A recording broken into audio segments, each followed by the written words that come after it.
Allez, Focus People, chers amis. Beyoncé, la tournée de tous les records. Oui, c'est moi. Je pense que vous n'avez pas pu passer à côté. Le week-end dernier, Beyoncé était à Paris. Elle a donné un concert au Stade de France, un concert complètement démesuré, surtout une tournée démesurée. Regardez, et on en parle juste après. C'était tout de même magnifique. C'était incroyable.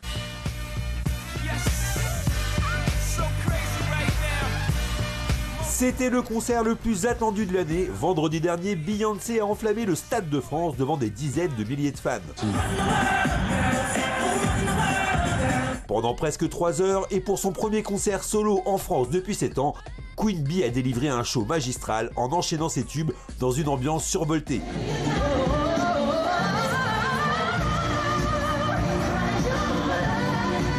Costumes extravagants et sexy, chorégraphie et scénographie millimétrée, la superstar américaine s'est une nouvelle fois montrée à la hauteur de sa réputation de bête de scène. Ses fans qui venaient parfois de très loin et qui ont dû attendre très longtemps en ont eu pour leur argent. Au tout début, quand elle a commencé à chanter les premiers mots, moi j'ai pleuré, mais vraiment j'ai pleuré. Sur scène, la nouvelle reine du Stade de France s'est même permise de partager quelques pas de danse avec sa fille de 11 ans, Blue Ivy.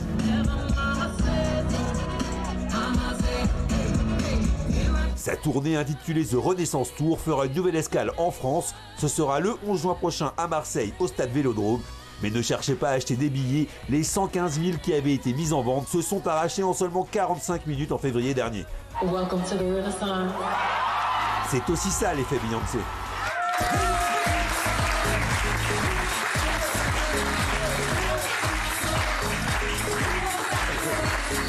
Moi, j'avoue, j'adore.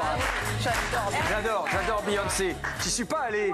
Moi, j'ai un peu la flemme du Stade de France. Incroyable. De toute façon, vous aviez juste à allumer votre Instagram. Ce qui est un peu malheureux là-dedans, c'est que c'était exceptionnel. Mais sauf que ceux qui vont aller à Marseille, ils ont déjà tout vu. Moi, je le connais par cœur.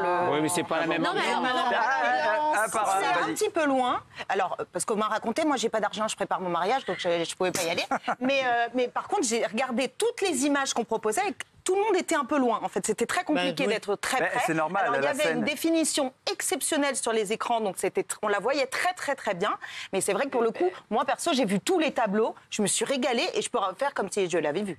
Ouais, moi, j'irai voir Mylène Farmer, qui sera aussi au Stade de France. C'est une autre ambiance. Lisa ? Alors, on a aussi le droit de détester le Stade de France. Moi, je devais y aller avec un ami, et moi, c'est le Stade de France et un artiste qu'on voit comme ça au milieu, j'aime pas du tout. Et puis, je trouve qu'il y a un aspect mécanique quand même, moi. Oh non, c'est magnifique, ça a été un gros travail. C'est D'ailleurs, magnifique. toutes les répétitions ont eu lieu à Paris. Vous savez qu'elle est restée 3 mois à Paris, où elle a répété à l'U-Arena.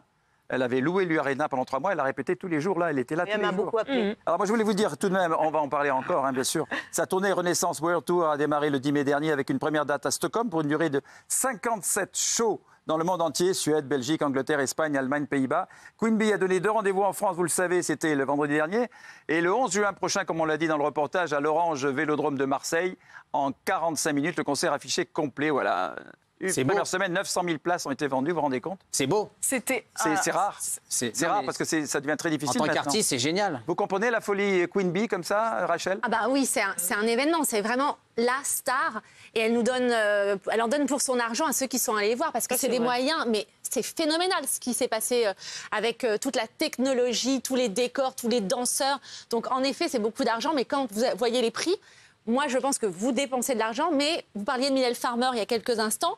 C'est à peu près les mêmes prix. Je suis pas sûre que vous ayez un show comme celui-ci. Et ce soir, Mylène Farmer, ça va être exceptionnel. Mais là, les moyens de technologie, les costumes, tous, c'est pas comparable. Et Déborah. ce soir, Harry Styles est également au Stade de France. Ça y a fait la promotion du Stade de France.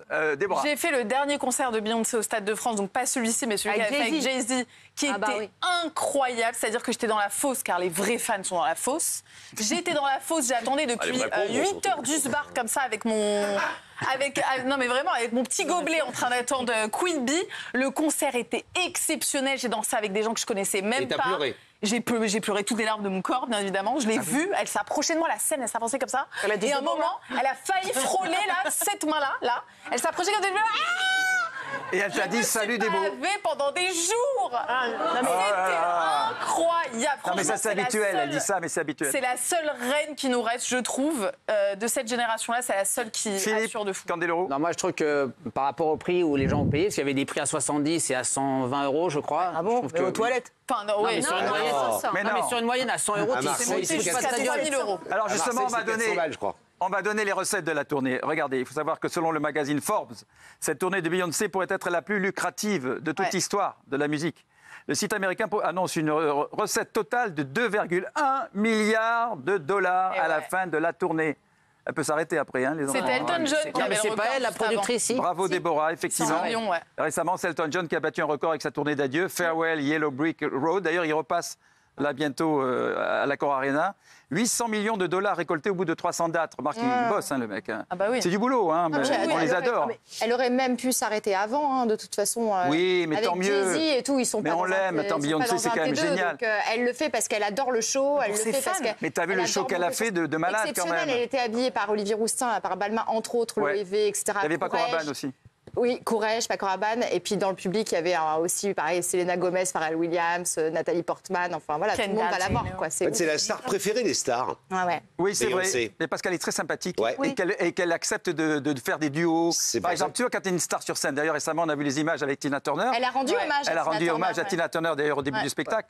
C'est formidable. C'est une fille sympa qui, en plus, elle va gratuitement chanter avec d'autres. Ah, attendez, je voudrais vous donner les prix. Qu'est-ce que tu as, Francesca? Non, parce que... Non, je croyais que tu voulais aller aux toilettes, vu le... oui, aussi. Non, mais j'irai après. Non, mais 32 Grammy Awards, quand même. Après, vous dites, elle est sympa et elle veut chanter avec tout le monde. Alors moi, encore une qui est venue à la Starac, mais personne ne t'aime, Francesca. Mais qui n'a pas chanté avec moi. Mais c'est pas parce qu'elle n'a pas chanté avec toi qu'elle n'est pas sympa. Là, vous dites qu'elle est sympa, qu'elle voulait chanter avec tout le monde. Elle aurait pu me faire deux notes, comme ça, pour me faire kiffer. Mais pose-toi les bonnes questions. Oui.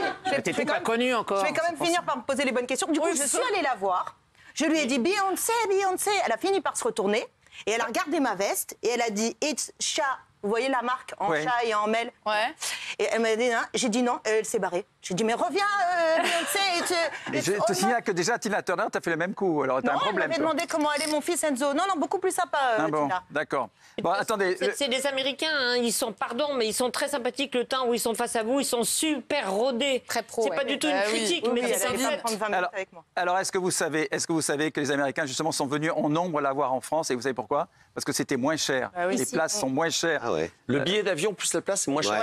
Ouais. Et justement, alors, les recettes exceptionnelles de la chanteuse. La tournée est majoritairement gérée par sa propre compagnie, ça vous le savez. Tout pour elle. Tout comme le merchandising. Oui. Alors, vous savez, c'est les t-shirts, les affiches, les suites, les casquettes. Mais ça, c'est fou. Hein. Tout lui revient. C'est elle à 100%. Elle prend 80% des recettes sur le merchandising. Vous achetez un pull, en général, je crois qu'ils sont aux alentours de 100 et quelques euros quand vous achetez au concert. Elle touche 80% sur ces 100 euros-là.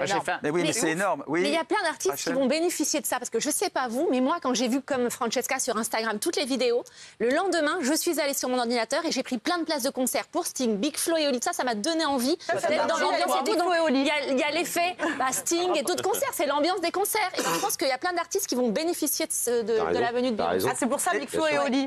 Alors, c'est pas faux. Vous savez combien était le prix des billets, au fait, au Stade de France? 700 euros. 838. Non, 838. Elles se sont remontées jusqu'à 2000 et 3000 euros. Parce qu'il y avait une place à côté d'elle sur la scène. Voilà, C'est pas tout à ce prix-là non plus. Moi, je me suis amusé à faire un petit calcul. Je crois que sur la recette, elle est à peu près à 10 millions. Elle doit se faire au moins 3 millions de bénéfices pour elle.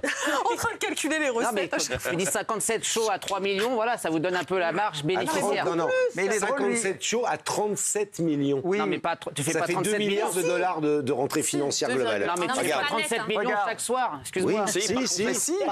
Ou alors elle en vend des t-shirts. Par concert.